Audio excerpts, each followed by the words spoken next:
This month's programme is about the giant planets of the solar system. Sky watchers have known about the planets Mercury, Venus, Mars, Jupiter and Saturn since ancient times. Then the astronomer William Herschel discovered Uranus on the 13th of March 1781. Herschel wasn't originally an astronomer, he was a musician. He came of a musical family, and for a time he played in the Hanoverian band. Then, when he came over to England, he became organist at the Octagon Chapel in Bath, which incidentally no longer exists. It was pulled down a very long time ago. And about this time, in the early 1770s, he composed some music. Herschel's music is very seldom played now, and I thought you might just like, as a rather historical curio, to hear part of one of his compositions. I don't know quite when it was written, about 1772, I should think.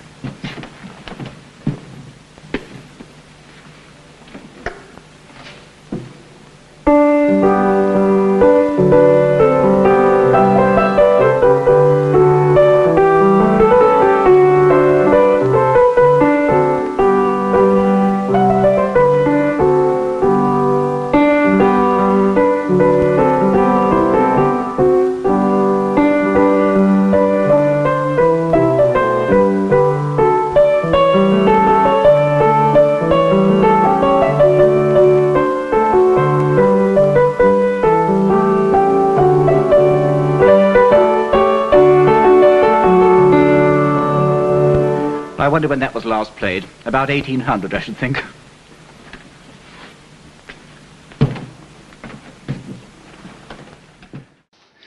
The astronomers John Gall and Heinrich D'Arrest, working at the Berlin Observatory on the 23rd of September 1846, discovered the planet Neptune.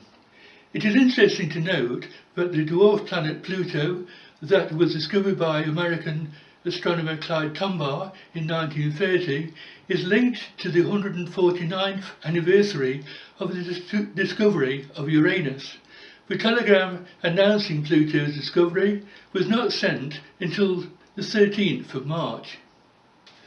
In 2006, Pluto was downgraded by the International Astronomical Union to that of a dwarf planet, since it is actually one of many large objects that make up the Kuiper belt beyond Neptune's orbit.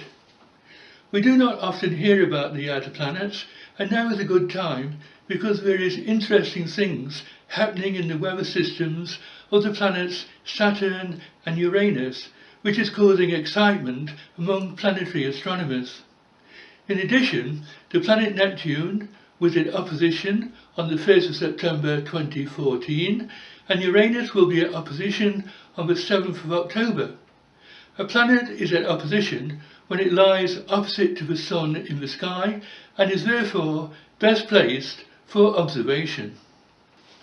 All of the outer planets have a large number of moons: Jupiter 67, Saturn 53, Uranus 27, Neptune 14 and Pluto 5.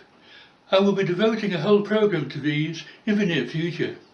In this month's programme, I will be concentrating on the planets themselves. The general layout of the solar system is shown here. We have the Sun in the centre, and moving outwards in order of distance, we come to the rocky planets Mercury, Venus, Earth and Mars. Then comes a wide gap filled with over 3,000 chunks of rock called the asteroid belt, followed by the giant gaseous planets Jupiter, Saturn, Uranus and Neptune. At this huge distance, heat from the Sun is very feeble, and the pressure is huge. The deeper you descend through the clouds.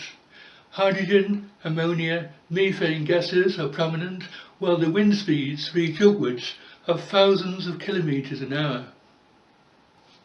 Let us begin with Jupiter, since it is the first of the outer planets. At about 3 AM, look low in the eastern sky and the planet will immediately attract your attention due to its brilliance. It shines at magnitude -1.9 and lies midway between the head of Leo, the lion, which has the appearance of a reverse question mark of stars, and Cancer, the crab. It is the fifth planet lying at a mean distance of 778 million kilometres from the Sun, and with an equatorial diameter of over 142,800 kilometres. Jupiter is a giant of the Sun's family. The planet spins very rapidly, so that a day here is less than 10 hours long. This in turn causes Jupiter's equatorial region to bulge and the polar diameter to be reduced by 9,000 kilometres, giving the planet a plump appearance in small telescopes. Jupiter takes 11.86 years to orbit around the Sun and is currently moving away from us in the most distant region of its orbital path. It will be at aphelion on the 17th of February 2017, when it will be at its most remote point from the Sun. Jupiter has 67 moons, including the 4 large satellites discovered by Galileo Galilei in 1609. These are named Io, Europa, Ganymede and Callisto. These Galileans are easily visible in a pair of binoculars, so you can watch them change positions as they move around the planet. These images of Jupiter were taken by Australian amateur Trevor Barry using a 40 cm reflector. The planet's apparent diameter is reasonably large at 34 arc seconds, so there is much to be seen, and a reflector telescope of 15 cm is enough to allow you to do useful work. For example, the carving of the transits of cloud features across the planet's central meridian, including the famous Great Red Spot. In the weeks ahead, the planet will drift slowly towards Leo before reaching a stationary point on the 8th of December, when its motion will reverse. Jupiter will be at opposition on the 6th of February 2015. There is one important point to be made.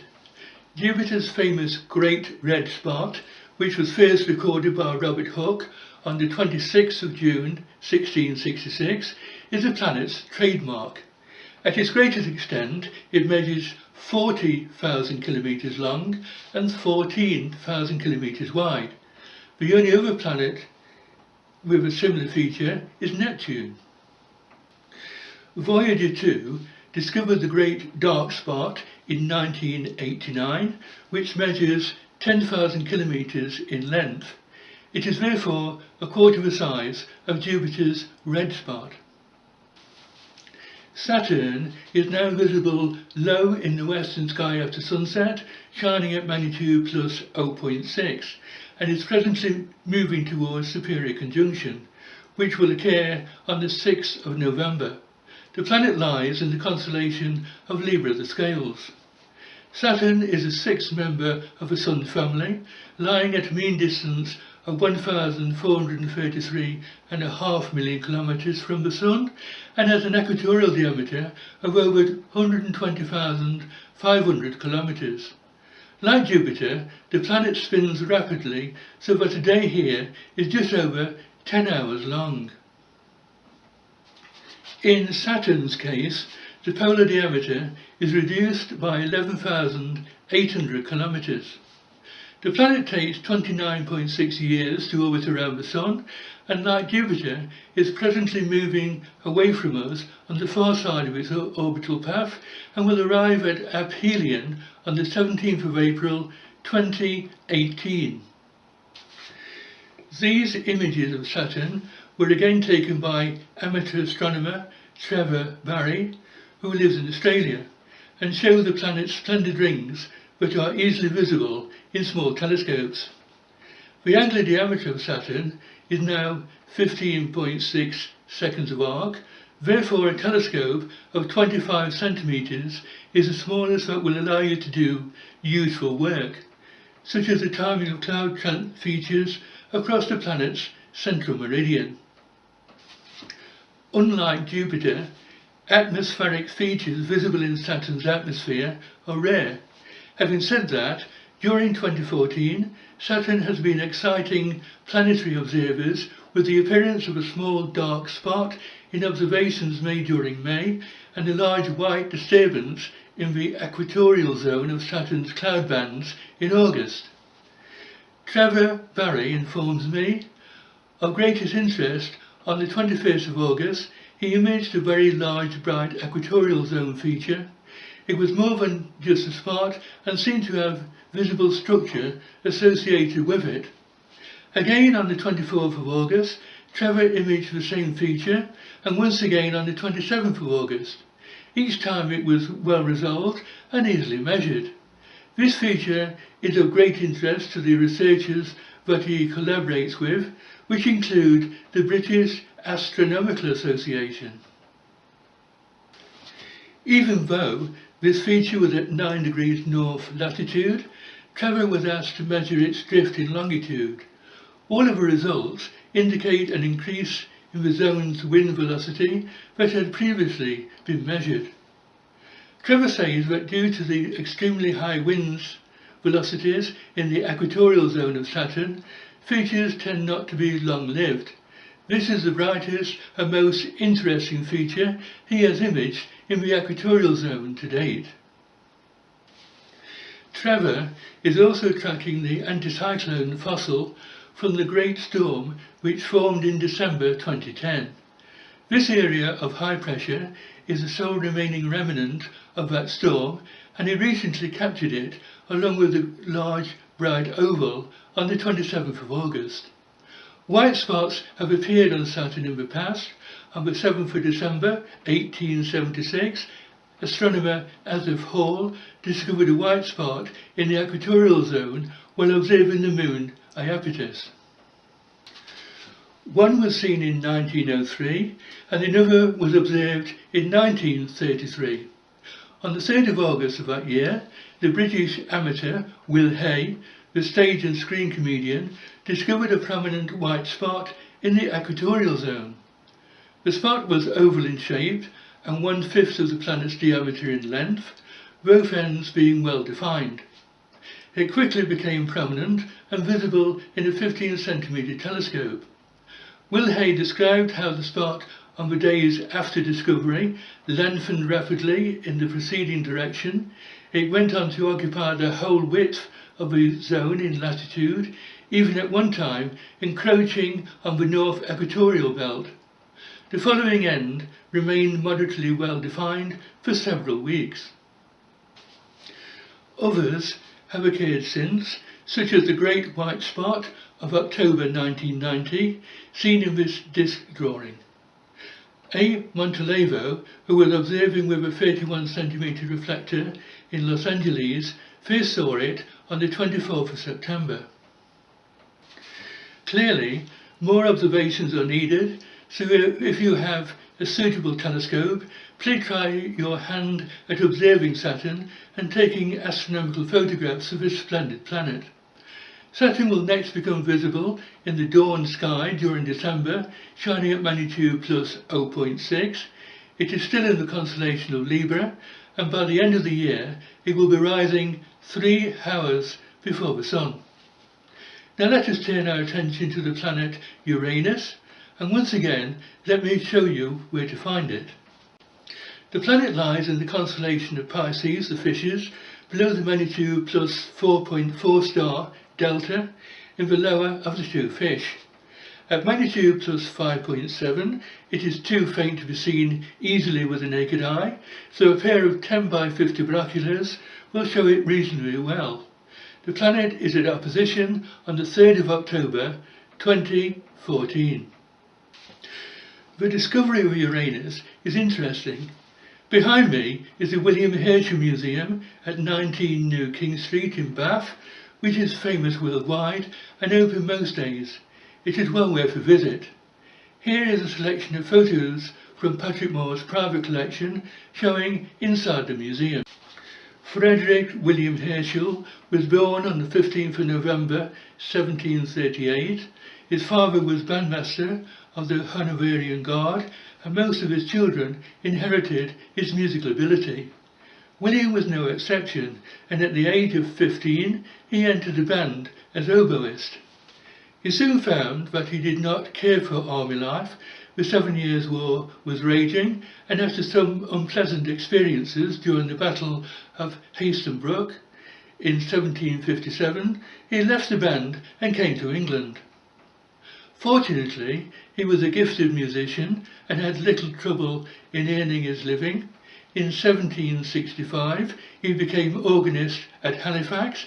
During the following year, he moved to Bath as oboist in an orchestra which played daily in the still famous Pump Room, and he then became organist at the Octagon Chapel.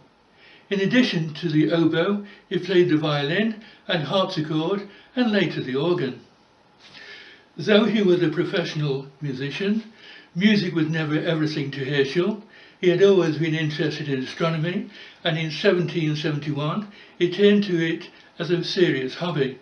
He hired a small reflecting telescope and enjoyed using it, but it was not powerful enough to satisfy him, and he looked around for something larger. Unfortunately, he found that the price of a bigger telescope was more than he could afford, so the only solution was to make his own. The Newtonian reflector consists of a primary concave mirror that collects the light from the object on view. It is then focused up the main tube onto a small flat mirror angled at 45 degrees and then out of the side of the tube into the eyepiece where it is magnified. The most important and expensive part of the instrument is the main concave mirror. Nowadays, mirrors of this kind are made of glass, but during the 18th century they were more commonly made of a special alloy known as speculum metal. Herschel decided to become a telescope maker, and in June 1773 he began work. He had to continue his musical profession, but all his spare time was spent with his mirrors. Eventually he produced a 12.5 centimetre speculum, but before this he had made many failures. By this time he had been joined by two of his family. His brother Alexander was also a musician and a skillful amateur mechanic, and his sister Caroline. Alexander left after a time, but Caroline remained with William and became an astronomer in her own right. Actually, she went on to discover 6 comets. Herschel's first recorded observation, a sketch of the Orion Nebula, was made on the 4th of March 1774, and so his first successful reflector opened up new fields to him. He then concentrated on making larger and better telescopes, as well as on his musical career. Herschel was particularly interested in the way the stars are distributed in space. He knew them to be suns, and he knew them to be immensely distant. Years earlier, Thomas Wright of Durham, originally a clockmaker's apprentice and then a teacher of mathematics, had written a book in which he suggested that the stars might be arranged in the form of a disk. Wright died in 1785. When Herschel began work, he knew that the only way to find out was to undertake a long series of practical observations. He therefore decided to use his telescope to review the sky, counting the stars in certain selected regions and noting their distribution. William Herschel was partway through his review of the heaven when, on March the 13th, 1781, he came across an object in the constellation of Taurus, the Bull, not far from the double star 132 Tauri. It did not look in the least like an ordinary star. Instead of being a point of light, it showed a distinct disk, rather greenish in hue. Herschel was using a homemade telescope of 210 centimetre focal length and a 15.5 centimetre mirror, about 6 inches. And he knew that the instrument was a good one, so that he was confident of the correctness of his observation. During the following nights, he discovered that the curious object seemed to be moving slowly against the stars. Therefore, it must be much closer than the stars themselves. Herschel naturally took it to be a comet. Indeed, his paper to the Royal Society giving details of a discovery is entitled Account of a Comet. Once several observations of a moving body have been made, the orbit can be worked out. The Finnish astronomer Andreas Lexell, then a professor at St. Petersburg in Russia, Lexell found the object was not a comet at all. It was a new planet moving around the Sun at a distance much greater than that of Saturn. Astronomers all over the world were taken completely by surprise. It had not occurred to them that Saturn might not, after all, be the most remote planet, and the discovery was completely unexpected. Yet there could be no doubt that Lexell's calculations were right. Herschel became famous at once, and the king, George III, appointed him Royal Astronomer. Not Astronomer Royal, the official post was at that time held by the Reverend Neville Maskelyne, at a salary of £200 per year. The grant was not enough to make Herschel rich, but it did allow him to abandon music as a career so that he could spend the rest of his life on astronomical work. In gratitude to the king, Herschel proposed to name the new planet Gorgium Sidious, the Georgian star. Foreign astronomers naturally objected, and finally the planet was christened Uranus after one of the mythological gods. Uranus is a giant gaseous planet, about 51,000 kilometres in diameter, lying at a mean distance of 2,872 million kilometres from the Sun, and it takes 84 Earth years to travel around its orbital path. The unusual feature about Uranus is that it is tilted over on its axis by 97 degrees, so that it is situated almost horizontal to the plane of its orbit around the Sun. The only other planet with a large axial tilt is Venus, which is 177 degrees. However, the rest of the planets have normal upright axial tilts. For Uranus, this means that as seen from the Earth, the planet is presently seen sideways onto us. The planet also has 27 known moons, 9 small outer satellites, 12 small inner moons, and 4 large satellites that have been known since before the space age. The largest are named Ariel, Miranda, Umbriel, and Titania. There is a second important point of interest. All of the outer planets, including Uranus, have ring systems, while only those of Saturn are the most extensive and easily visible in small telescopes. The planet Uranus has an apparent diameter of only 3.6 seconds of arc, so observations of Uranus require a reflector telescope of at least 30 centimetres, that's 12 inches, which will show you the blue-green disk of Uranus and the 4 main satellites. It is also possible to begin to see features in the planet's atmosphere. Weather on any planet can be quite unpredictable. In August 2014, astronomers working at the William Keck Observatory on the island of Hawaii were surprised by the appearance of gigantic swirling storm systems on Uranus. In contrast, during the Voyager encounter with Uranus in 1986, only a scant handful of dim clouds were seen in its atmosphere. In a press release, Imke D. Pater, professor at the University College Berkeley and the team leader, said they were always anxious to see the first image of the night of any planet or satellite, as they never knew what it might have in store.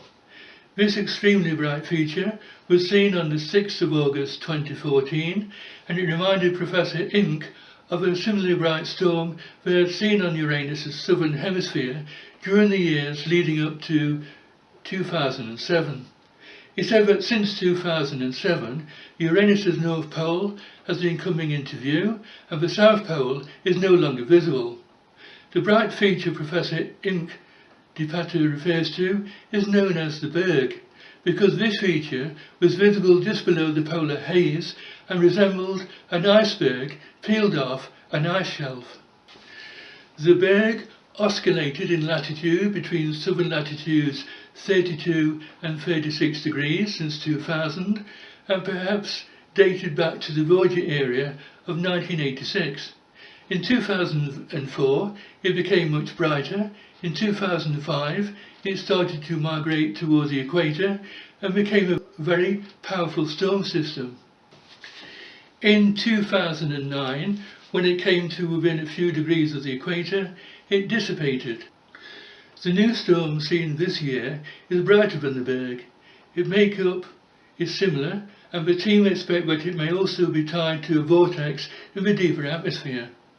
From near-infrared images taken at 2.2 microns, the team have already determined that the storm must reach high altitudes.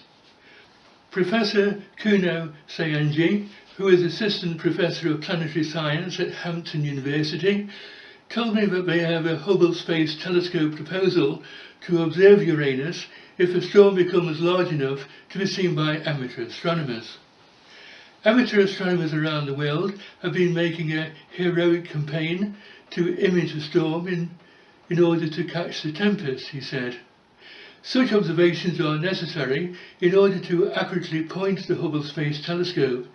It takes at least 21 days to get the Hubble Space Telescope pointed, so it is important to have an accurate determination of the storm's motion so that they know that the Hubble Space Telescope can image Uranus while the storm is on the Earth-facing side of the planet.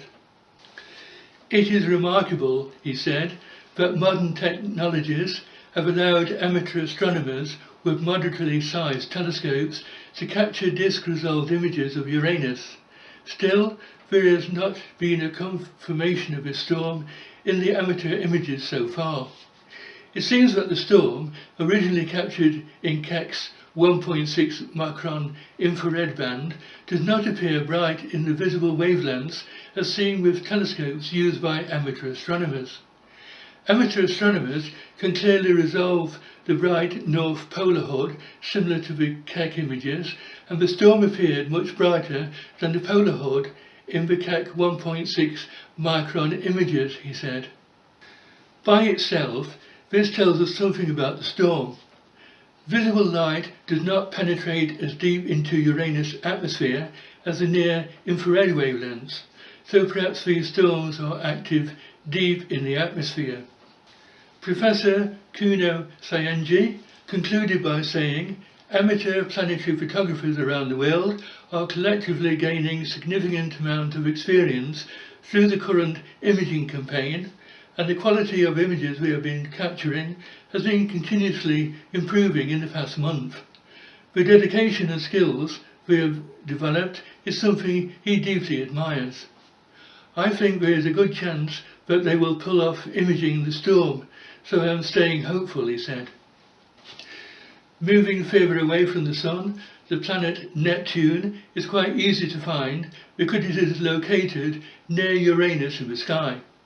Neptune lies above the southern horizon in the constellation of Aquarius the Water Bearer, below the Great Square of Pegasus.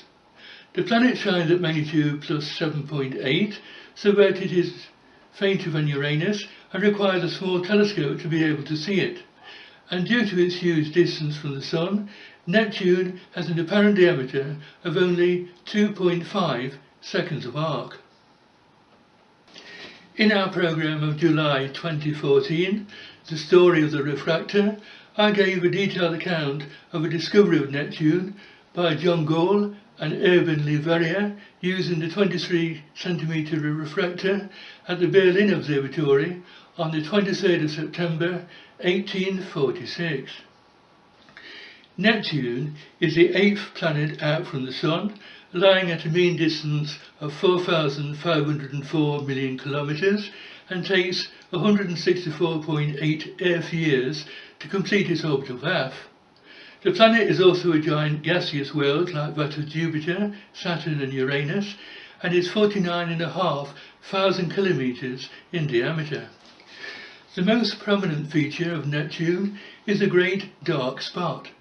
It is unusual in the sense that Jupiter has a great red spot, while Uranus has none at all. Neptune has 13 known moons, and only one of these, Triton, is large and easy to see in a moderate telescope. The dwarf planet Pluto was discovered by American astronomer Clyde Tombaugh in February 1930 and presently lies in the star clouds of the Milky Way in the constellation of Sagittarius the Archer. At visual magnitude of 14.1, it is very faint and difficult to find. The last planet in the solar system to be discovered, Pluto is still very much a mystery. Located at more than 7 billion kilometers from the Sun, it is thought to be 4,900 kilometers in diameter.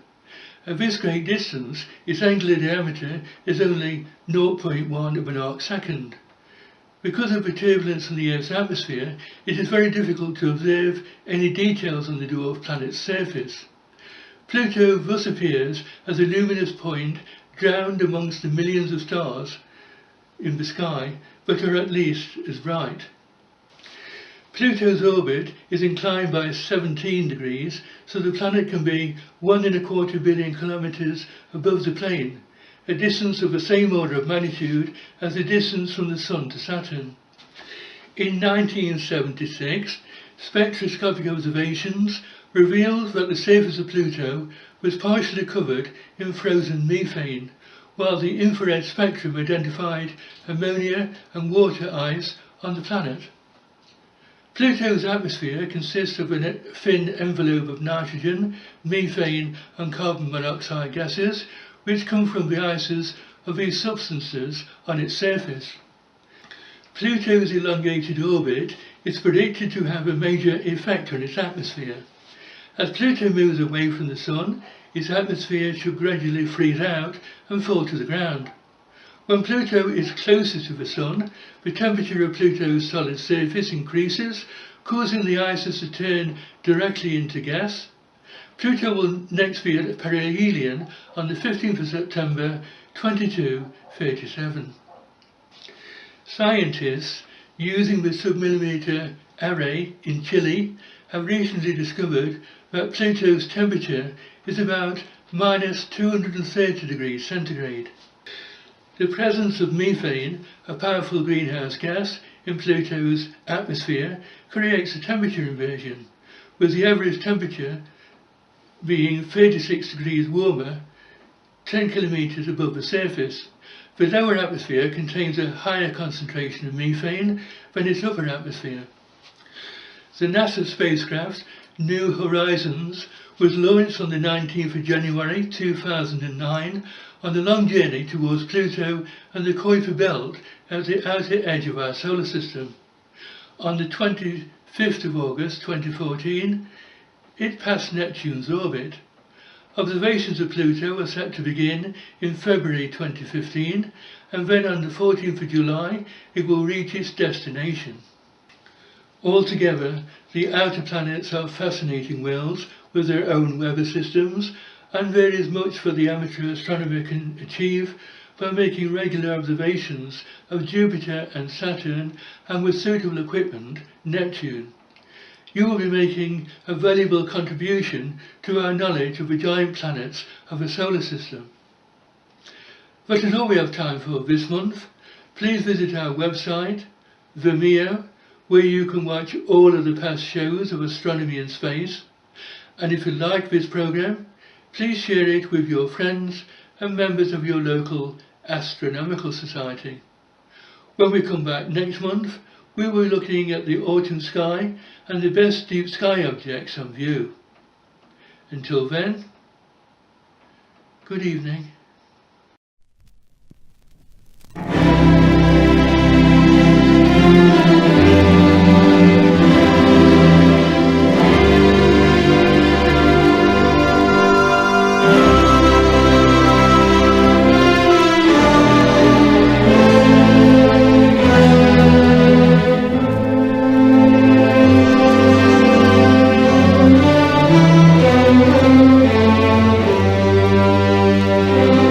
Interesting to note that the dwarf planet Pluto, that was discovered by American astronomer Clyde Tombaugh in 1930, is linked to the 149th anniversary of the discovery of Uranus.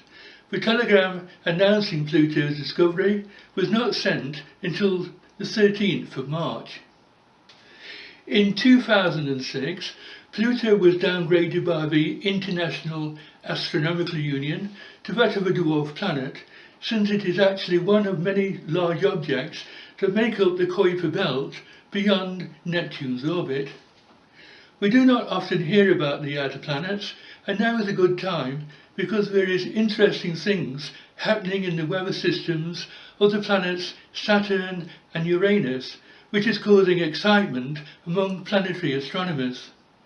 In addition, the planet Neptune was in opposition on the 1st of September 2014, and Uranus will be at opposition on the 7th of October. A planet is at opposition when it lies opposite to the Sun in the sky and is therefore best placed for observation. As to the outer planets, at about 3 AM, look low in the eastern sky and the planet will immediately attract your attention due to its brilliance.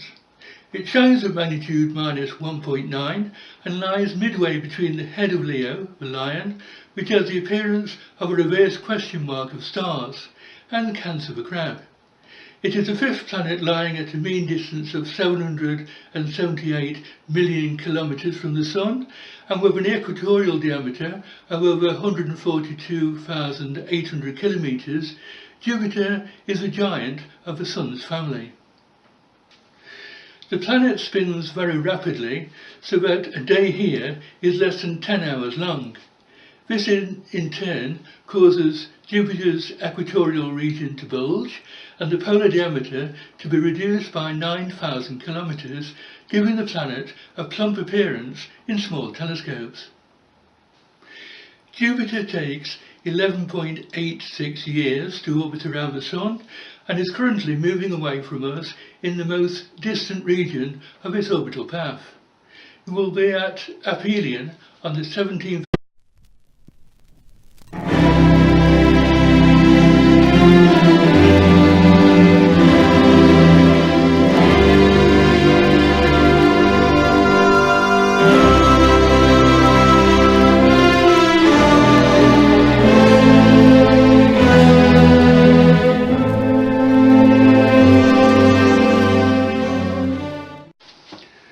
Good evening. This month's programme is about the giant planets of the solar system. Sky watchers have known about the planets Mercury, Venus, Mars, Jupiter and Saturn since ancient times. Then the astronomer William Herschel discovered Uranus on the 13th of March 1781. Herschel wasn't originally an astronomer, he was a musician. He came of a musical family, and for a time he played in the Hanoverian band. Then, when he came over to England, he became organist at the Octagon Chapel in Bath, which incidentally no longer exists. It was pulled down a very long time ago. And about this time, in the early 1770s, he composed some music. Herschel's music is very seldom played now, and I thought you might just like... All of the outer planets have a large number of moons. Jupiter, 67, Saturn, 53, Uranus, 27, Neptune 14 and Pluto 5. I will be devoting a whole programme to these in the near future. In this month's programme I will be concentrating on the planets themselves. The general layout of the solar system is shown here. We have the Sun in the centre, and moving outwards in order of distance we come to the rocky planets Mercury, Venus, Earth and Mars. Then comes a wide gap filled with over 3,000 chunks of rock called the asteroid belt, followed by the giant gaseous planets Jupiter, Saturn, Uranus and Neptune. At this huge distance, heat from the Sun is very feeble and the pressure is huge. The deeper you descend through the clouds. Hydrogen, ammonia, methane gases are prominent, while the wind speeds reach upwards of thousands of kilometres an hour. Let us begin with Jupiter, since it is the first... As a rather historical curio, to hear part of one of his compositions. I don't know quite when it was written, about 1772 I should think.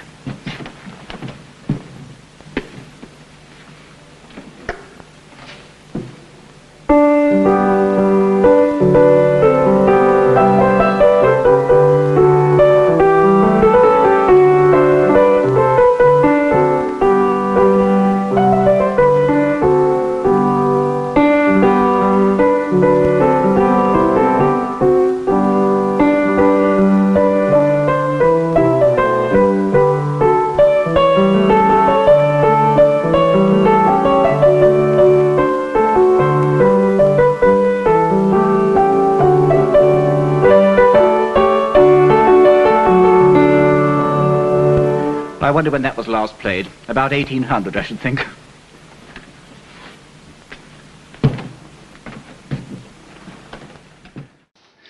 The astronomers John Gall and Heinrich d'Arrest, working at the Berlin Observatory on the 23rd of September 1846, discovered the planet Neptune.